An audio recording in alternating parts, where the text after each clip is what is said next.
नमस्कार दोस्तों, मैं फिर से वही सेशन लेके आया, पार्ट 2 यूरोप में राष्ट्रवाद। ठीक ना। जैसे कि हम यूरोप में राष्ट्रवाद का हिस्ट्री का परिचय हमने देख लिया है। अब उसमें थोड़ा अंदर का बात जानते हैं, उसमें क्या हुआ है। जैसे जानते हैं, जैसे हम जानते हैं कि जो यूरोप में राष्ट्रवाद, जैसे यूरोप क्या है, एक महादेश है जिसमें 44 देश आते हैं। ठीक ना। तो उसमें 44 देश आते हैं, उसमें कैसे राष्ट्रवाद पनपा उसके बारे में हम जानेंगे। ठीक ना। तो जैसे उसमें 44 देश में, जैसे इसमें पढ़ना है 44 देश में हमको इसमें 7 देश के बारे में पढ़ना है जो राष्ट्रवाद इसमें हुआ है, कैसे हुआ है, क्यों हुआ है, उसके बारे में हम जानते हैं। ठीक। जैसे इसमें है फ्रांस की क्रांति। फ्रांस की क्रांति है तो जानते हैं क्रांति पहले किसे कहते हैं। फ्रांस क्या है, एक देश है। फ्रांस एक देश है। ठीक। इसमें पहले क्रांति है, क्रांति कहते किसे है उसके बारे में जानते हैं। लेकिन उससे पहले हम जानते हैं विद्रोह क्या है, स्वतंत्रता संग्राम क्या है और क्रांति क्या है। ठीक ना।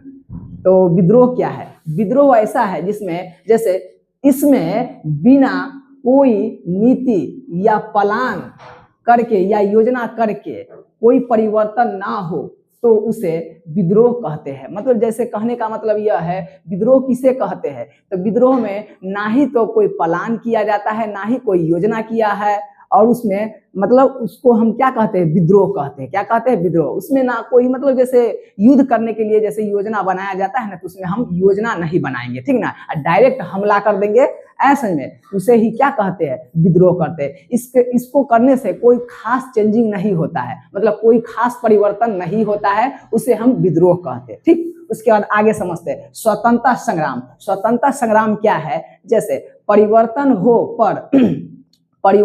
पर धीरे धीरे, परिवर्तन हो पर क्या हो, धीरे धीरे हो और ज्यादा असर न दिखाई दे। मतलब कहने का मतलब यह है, स्वतंत्रता संग्राम कहने का मतलब यह है जो परिवर्तन हो लेकिन कहने का मतलब यह है स्वतंत्रता परिवर्तन हो पर धीरे धीरे हो, इसमें ज्यादा चेंजिंग ना हो, उसे ही क्या कहते हैं, स्वतंत्रता संग्राम। जैसे कहने का मतलब यह है 1857 की क्रांति। 1857 की क्रांति कहने का मतलब यह है, जैसे ये कहाँ से शुरू हुआ था, तो ये बंगाल से शुरू हुआ था, बैरकपुर से। लेकिन हम ये सबसे ज्यादा इसमें रणनीति हुआ तो मेरठ से हुआ। लेकिन सब ये अपना अपना क्षेत्र के लिए लड़ा, अपना अपना क्षेत्र के लिए लड़ा। ये मतलब अगर ये अपना अपना क्षेत्र के लिए नहीं लड़ता, सार्वजनिक पूरा रहता पूरा भारत, तो भारत हमारा 1857 में ही आजाद हो जाता है। इसलिए इसमें कोई ज्यादा खास चेंजिंग नहीं हुआ है, इसलिए हम इसको स्वतंत्रता संग्राम कहते हैं। उसके बाद आगे हम पढ़ते हैं क्रांति क्या है। क्रांति क्या है उसके बारे में हम जानते हैं। क्रांति कहने का मतलब यह होता है, इसमें नीति और यह प्लान या योजना करके क्या करते हैं हम, मतलब क्रांति करते हैं, उसे ही क्या कहते हैं, क्रांति कहते हैं। इसमें क्या होता है, इसमें मतलब चेंजिंग बहुत सारा होता है, बहुत सारा बदलाव आता है। जैसे क्या क्या क्षेत्र में आता है बदलाव, जैसे जानते हैं इसमें सामाजिक, राजनीतिक, आर्थिक व्यवस्था में बहुत सारा परिवर्तन होता है। ठीक ना। उसके बाद आगे, ये इतना बात समझ में आया दोस्तों। चलिए फिर से एक बार हम रिपीट कर देते हैं। विद्रोह कहने का मतलब क्या है, स्वतंत्रता संग्राम कहने का मतलब क्या है, क्रांति कहने का मतलब क्या है। तो विद्रोह कहने का मतलब जिसमें कोई खास मतलब परिवर्तन ना हो। स्वतंत्रता संग्राम कहने का मतलब इसमें थोड़ा परिवर्तन हो, मतलब कोई खास परिवर्तन ना हो। क्रांति कहने का मतलब यह है इसमें परिवर्तन ही परिवर्तन हो, उसे हम क्रांति कहते हैं। ठीक। चलिए आगे पढ़ते हैं।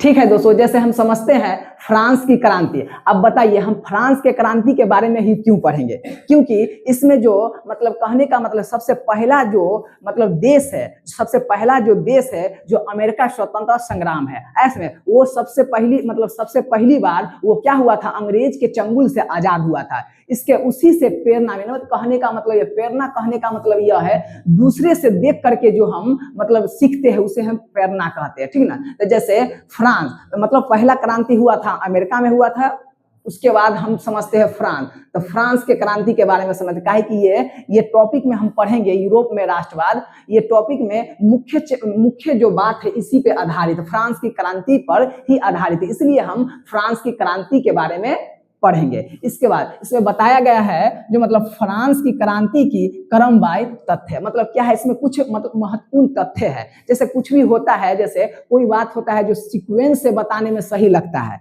ठीक ना, कोई बात होता है जो सीक्वेंस से बताने में सही लगता है और कोई ऊपर नीचे कर देता है तो वो सही नहीं लगता है। इसीलिए हम थोड़ा मतलब पहले चलते हैं कारण से। पहला हो गया कारण, क्यों हुआ है फ्रांस की क्रांति, उसके बाद शुरुआत कब हुआ है, क्यों मतलब क्यों हुआ है, इसके बारे में हम पूरा जानते हैं। कारण कारण तो हम विस्तार से पढ़ेंगे, लेकिन कारण है इसमें समाज। समाज का मतलब यह है असमानता, मतलब समाज को ना, मतलब समाज को मतलब पूरा मतलब बराबर तौर पे नहीं देखा जाता था। फ्रांस में जो मतलब एक राजा है जो मतलब बराबर तौर पे नहीं देखा जाता था, ठीक ना, नहीं देखा जाता था, इसलिए ये क्रांति हुआ। ठीक, उसके बाद इसका शुरुआत कब हुआ, इसका शुरुआत हुआ 14 जुलाई 1789 ईस्वी में। क्यों हुआ, इसमें क्यों हुआ इसके बारे में जानते हैं। इसमें निरंकुश राजतंत्र था। क्या था, निरंकुश राजतंत्र। क्या है, हम सब बता रहे हैं धीरे धीरे। निरंकुश राजतंत्र क्या होता है, निरंकुश क्या होता है, राजतंत्र क्या होता है, उसके बारे में हम बताते हैं। निरंकुश, निरंकुश कहने का मतलब यह होता है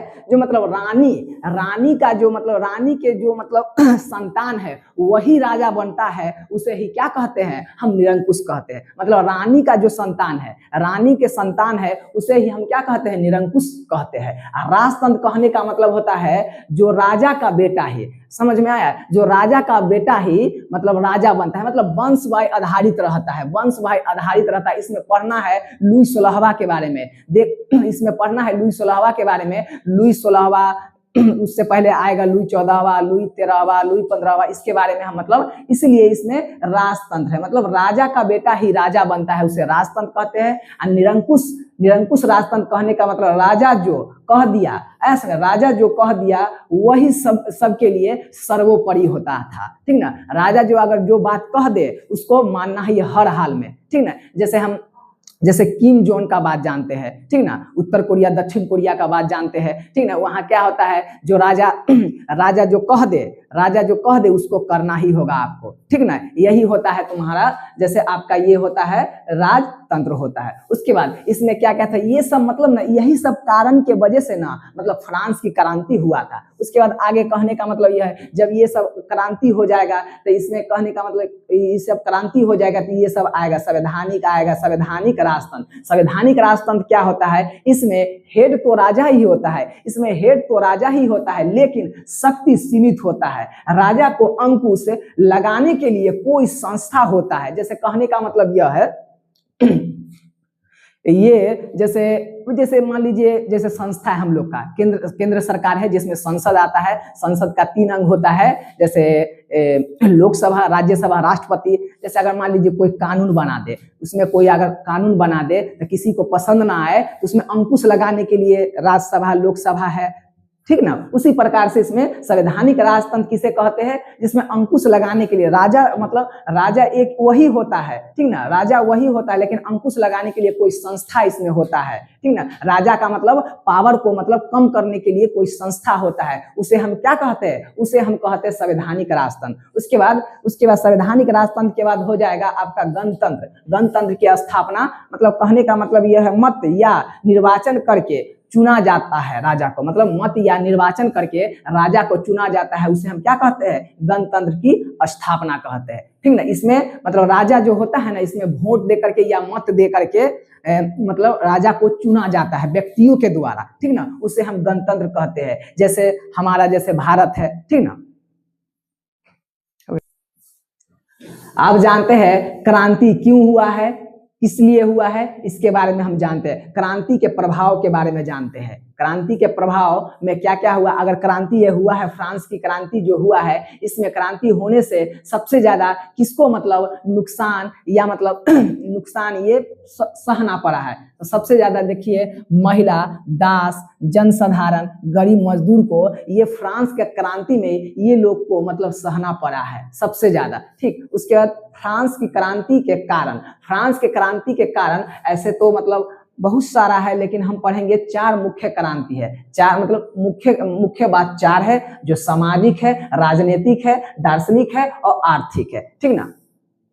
इसमें हम जानते हैं पहले सामाजिक कारण है क्या, उसके बारे में जान लेते हैं। सामाजिक कारण है क्या, पहला है सामाजिक कारण है क्या, उसके बारे में हम जानते हैं। सामाजिक कारण क्या है? वह प्रक्रिया है जिसके द्वारा एक व्यक्ति अपने समाज के मूल्य, विश्वास, रीति रिवाज और व्यवहारों को सिखाता है ताकि वह उस समाज का विकास या कल्याण कर सके। जैसे कहने का मतलब यह है, हम लोग स्कूल जाते हैं तो कुछ ना कुछ सीखने के, जैसे हो सके, जैसे कुछ नॉलेज के लिए, कोई संस्कार के लिए, ये सब हम सीखने जाते हैं, ठीक ना। तो वही हम लोग क्या, जैसे बड़े को कैसे इज्जत करना है, कोई बड़े आ जाए तो मतलब हम क्या करेंगे, उनके लिए चेयर दे देंगे। जब हम बैठे हुए तो हम उठ जाएंगे, उनके लिए चेयर दे देंगे। उसी प्रकार से समाज है ना, जो समाज है, सामाजिक कारण है, इसमें यह होता है समाज के लोग कुछ ना कुछ सीखते हैं, ठीक ना। जो समाज को विकास या कल्याण के बारे में सोचते हैं, जो समाज कैसे विकास करे उसके बारे में सोचते हैं, ठीक ना।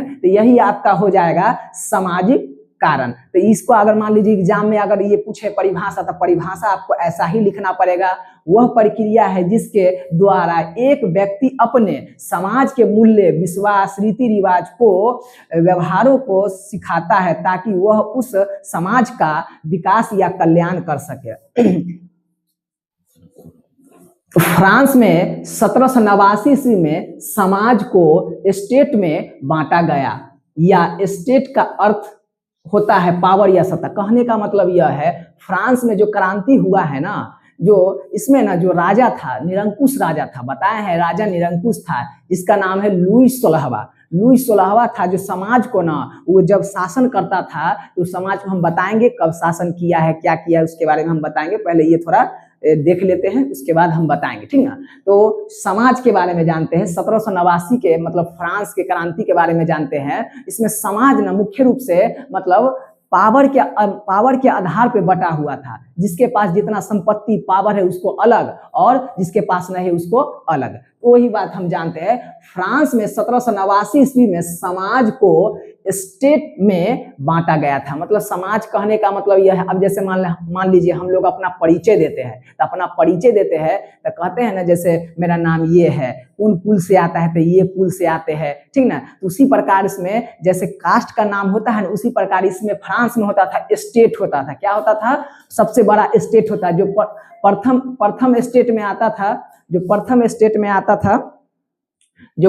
स्टेट में आता था उसको क्या मतलब क्या करना है, क्या नहीं करना है, उसके बारे में। तो इसमें जैसे समाज में जैसे था ना, फ्रांस में 3 प्रकार के समाज था। इसमें कैसे है तनी थोड़ा देखते हैं इसमें, ठीक ना। जैसे विशेषाधिकार, इसमें समाज था जो विशेषाधिकार को अलग रखा जाता था और सर्वसाधारण को अलग रखा जाता था। विशेषाधिकार में कौन कौन आता था? तो इसमें प्रथम स्टेट आता था और इसमें द्वितीय स्टेट आता था। तो प्रथम स्टेट में जैसे ये सबको ना, मतलब प्रथम स्टेट और द्वितीय स्टेट को, इस सबको विशेष अधिकार दिया हुआ था। विशेष अधिकार, जैसे कहने का मतलब यह, अगर समाज में हमको, अगर मान लीजिए हमको अभी नौकरी नहीं है, अगर मान लीजिए हमको नौकरी मिल जाए तो कोई और निगाह से वो हमको देखेगा, जैसे सम्मान, इज्जत, ये हमको मिलेगा, हमको अच्छा ढंग से मिलेगा, ठीक ना। उसी प्रकार से इसमें फ्रांस के क्रांति में विशेषाधिकार वाले आदमी को अलग रखा जाता था, और ना जिसको विशेषाधिकार नहीं था उसको अलग रखा जाता है, जिसको हम बोलते हैं साधारण लोग बोलते हैं। क्या बोलते हैं? साधारण लोग बोलते हैं। तो विशेषाधिकार जो मतलब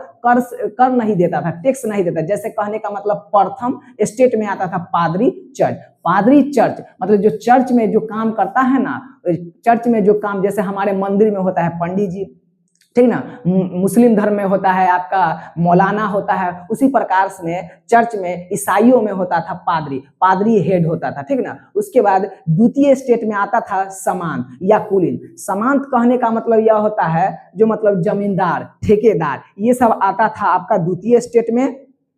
उसके बाद सर्वसाधारण में आपका आता था तृतीय स्टेट। मतलब ये दोनों को छोड़ करके पादरी चर्च और समांत वर्ग ये दोनों को छोड़ करके जो बचा ना सबको इसमें डाल दिया जाए। जैसे आपके मन में जो भी ख्याल आए समाज के बारे में, जैसे शिक्षक, किसान, मजदूर, गरीब, व्यापारी, दुकानदार, जो भी आप सोच सके वो सब किस में आ जाएगा, ये आ जाएगा सर्वसाधारण वर्ग में आ जाएगा। देखिए इसकी संख्या कुल कितनी थी जनसंख्या, इसकी जनसंख्या 90% था, इसकी जनसंख्या 90% था और इसकी जनसंख्या 10% था, ये दोनों की जनसंख्या 10% था। ठीक, उसके बाद इसके पास संपत्ति था 80% और इसके पास संपत्ति 20%। लेकिन एक बात था इसमें, जैसे राजा ये सबसे टैक्स नहीं लेते थे, ये सब टैक्स फ्री था, ठीक ना, लेकिन ये क्या था, इस सबको टैक्स देना पड़ता था, सालों साल इस सबको राजा को टैक्स जा करके जमा करना पड़ता था, या ये लोग को काम था जो मतलब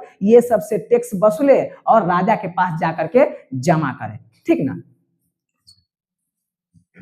जैसे कि हमने जाना उसमें जो जैसे समाज को मतलब जैसे 3 भागों में फ्रांस में बांटा हुआ था, तो इसमें एग्जाम में परिभाषा पूछता है, इसलिए हम थोड़ा इसका परिभाषा का थोड़ा विवरण दे देते हैं। ठीक ना, जैसे समांतवाद क्या है, मध्यम वर्ग क्या है और आपका नारीवाद क्या है। ठीक ना, इसके बारे में हम थोड़ा जान लेते हैं। मतलब समांत वैसी शासन प्रणाली जिसमें सामंतों या जमींदारों को किसानों से ज्यादा अधिकार दिया जाता था, उसे समांतवाद कहते हैं। जैसे कहने का मतलब यह है, जो हम बताए अभी, फ्रांस में जो मतलब समाज को 3 भागों में बांटा गया था। कितने भागों में बांटा गया था? 3 भागों में। ठीक ना, तो जैसे इसमें जो विशेषाधिकार था उसको अलग रहता था, उसका जो भी है तौर तरीका, और सर्वहारा वर्ग में जो आता था उसका अलग रहता था। जैसे गरीब किसान मजदूर का तौर तरीका अलग रहता था, उसके लिए अलग व्यवस्था बैठने उठने का,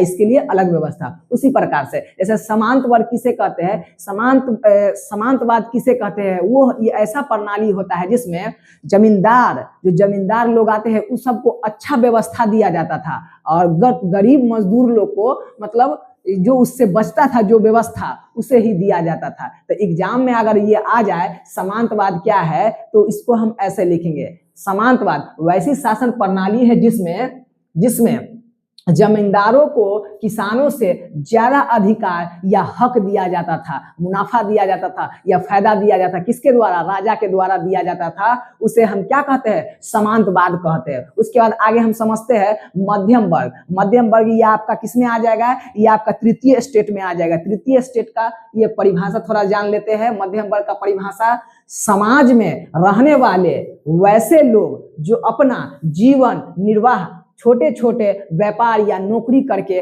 करते हैं। मतलब मध्यम वर्ग कहने का मतलब यह होता है जो छोटे छोटे कुटीर उद्योग कहने का मतलब यह है, कोई बोल लीजिए तो आपका मोमबत्ती का फैक्ट्री, अगरबत्ती का फैक्ट्री, या कुछ मतलब 5 रुपया का नहीं होता जीरा मरीच पैक करके वो सब बेचना, ये सब आ जाएगा आपका मध्यम वर्ग में। ये सब काम करके अपना क्या भरण पोषण करता है, आजीविका चलाता है, उसे हम क्या कहते हैं? मतलब मध्यम वर्ग कहते हैं। उसके बाद नारीवाद क्या है? नारीवाद के बारे में जानते हैं। नारीवाद वैसी विचारधारा है जिसमें महिलाओं को जैसे पुरुषों की अपेक्षा स्वतंत्रता नहीं दिया जाता था। किसको? महिला को नहीं दिया जाता था। इसलिए जैसे इसमें क्या है, नारीवाद में मतलब जितना पुरुष को मतलब स्वतंत्र माना गया है, उसी प्रकार मतलब इसमें क्या नारी को भी मतलब क्या माना जाएगा? उसमें नारी को भी इसमें स्वतंत्र, जो भी काम पुरुष करता है वो भी काम आपको मतलब महिला के लिए भी करना होगा। जितना अधिकार आपको पुरुष को मिलता है उतना महिलाओं के लिए भी मतलब दिया जाएगा। उसे हम नारीवाद कहते हैं।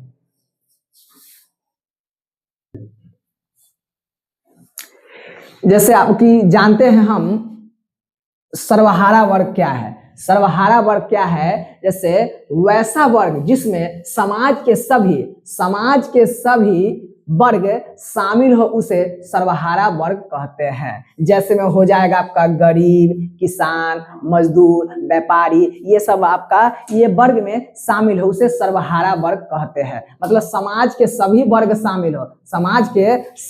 शामिल हो, उसे सर्वहारा वर्ग कहते हैं। उसके बाद साम्राज्यवाद क्या है? जब कोई बड़ा देश छोटे देश पर जबरदस्ती कब्जा कर लेता है, उसे साम्राज्यवाद कहते हैं। उसे क्या कहते हैं? साम्राज्यवाद कहते हैं। सर्वहारा वर्ग के बारे में थोड़ा और हम बता देते हैं। सर्वहारा वर्ग मतलब कहने का मतलब ये तो खुद से भी परिभाषा लिखने वाला है, जो मतलब समाज का सभी वर्ग शामिल हो उसे सर्वहारा वर्ग कहते हैं। और ये साम्राज्यवाद इसलिए थोड़ा जान लेते हैं। साम्राज्यवाद जैसे कोई बड़ा देश छोटे देश पे आकर के क्या कर ले, कब्जा कर ले, उसे क्या कहते हैं, उसे हम साम्राज्यवाद कहते हैं। ठीक, थैंक यू।